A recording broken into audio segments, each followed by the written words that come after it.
কল্পনা করুন, অসীম নীল সমুদ্রের বুক চিরে ভেসে চলেছে এক বিশাল ইস্পাত দানব। 1,00,000 টন ওজন, হাজারো পণ্য আর কাঁচা শক্তির পাহাড়, যেন ভাসমান এক শহর। কিন্তু প্রশ্ন হলো, এই দৈত্যাকার জাহাজটাকে মাঝ সমুদ্রে থামানো হয় কিভাবে? কে ধরে রাখে একে? আপনি নিশ্চয়ই বলবেন, নোঙর, সেই ভারী ধাতব বস্তু যেটা সমুদ্রের তলায় গেঁথে জাহাজকে থামিয়ে রাখে। সহজ ব্যাখ্যা, তাই না? কিন্তু যদি বলি আপনার এই ধারণাটা প্রায় পুরোপুরি ভুল, হ্যাঁ, সত্যিটা অবিশ্বাস্য হলেও সত্যি। আসলে জাহাজের নোঙর মানে ভার নয়, বরং এক নিখুঁত হুক। এই বিশাল জাহাজকে আটকে রাখার আসল রহস্য লুকিয়ে আছে শেকলের ভেতর, যেখানে কাজ করছে পদার্থবিজ্ঞানের এক মাইন্ড ব্লোয়িং নিয়ম। সমুদ্রের বুকে স্থির থাকতে হলে লড়তে হয় দুই অদৃশ্য শত্রুর বিরুদ্ধে, বাতাস আর স্রোত।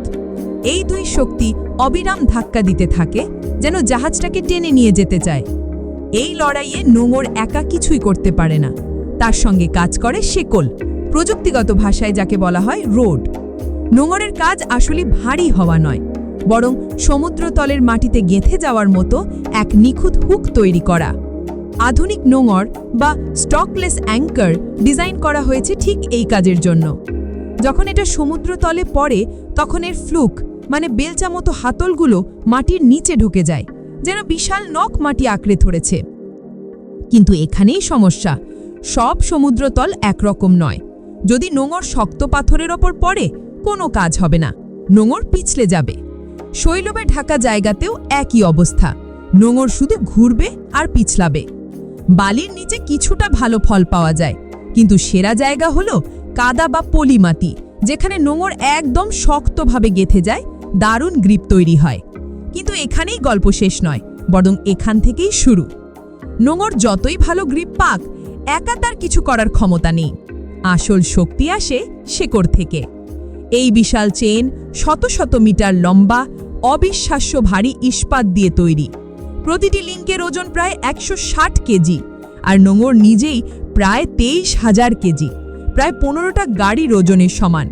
সব মিলিয়ে পুরো সিস্টেমের ওজন দাঁড়ায় 2,43,000 কেজি, একটা পূর্ণবয়স্ক নীল তিমির সমান।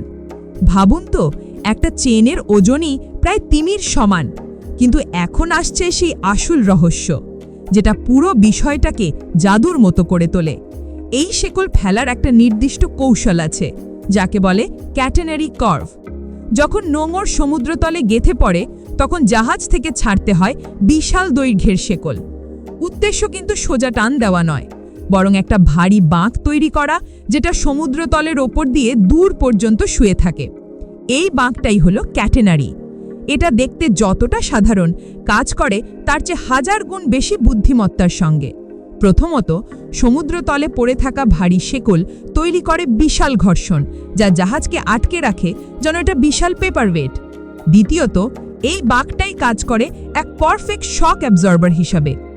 যখন বাতাস বা ঢেউ জাহাজে ধাক্কা দেয়, তখন সেই ধাক্কা সরাসরি নোঙরে পৌঁছায় না, বরং প্রথমে টান পড়ে শেকলে, আর বিশাল এই বাঁক ধীরে ধীরে সোজা হতে শুরু করে। এই প্রক্রিয়ায় বিশাল পরিমাণ শক্তি নষ্ট হয় শুধু শেকলের ওজন সামলে যেতে গিয়ে। ফলে যখন টানটা অবশেষে নোঙরে পৌঁছায়, তখন সেটা অনেক দুর্বল হয়ে যায়, শুধু একটা মৃদু টান। এই কারণে নোঙর মাটির ভেতর থেকে উপড়ে আসে না।